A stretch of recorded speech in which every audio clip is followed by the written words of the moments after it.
ప్రేక్షకుల ముందుకు పెట్టామని కోరుకుంటున్నాం. దాని ద్వారా ఇంట్రెస్ట్ పెరిగిందని అనుకుంటున్నాం. అండ్ ఫైనల్లీ మొట్టమొదటి టికెట్ అండ్ ప్రమోషన్స్ కి ది ఎండ్. ఇంకా సినిమాకి వెళ్ళబోతున్నాం. మరికొద్ది గంటల్లో థియేటర్స్ లో మా సినిమా రాబోతోంది. సో మొట్టమొదటి టికెట్ ఎవరికి అందిద్దాం అనుకున్నప్పుడు మా పెద్ది, మా డియరెస్ట్ అన్న రామ్ చరణ్ అన్న, thank you so much. Love you అన్న. And I'm very very happy మీరు ఈ సినిమా గురించి తెలుసుకోవడం. నేను చెప్పినప్పుడు ఎంతో సరదాగా ఆయన ఈ సినిమా విషయాలన్నీ తెలుసుకున్నారు, ఈచ్ అండ్ ఎవ్రీథింగ్. ట్రైలర్ చూశారు. నేను ఈ సినిమా గురించి ఎక్స్ప్లెయిన్ చేసినప్పుడు ఆయన చాలా హ్యాపీ ఫీల్ అయ్యి, ఇప్పుడున్న పరిస్థితుల్లో ఆయన ఎంత బిజీగా ఉన్నారో తెలుసు. అండ్ పెద్ద షూటింగ్ లో ఉన్నారు.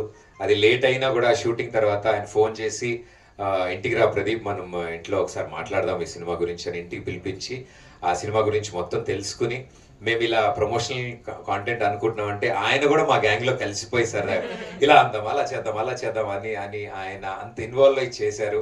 I think this the sweetest gesture అన్న. Thank you so much.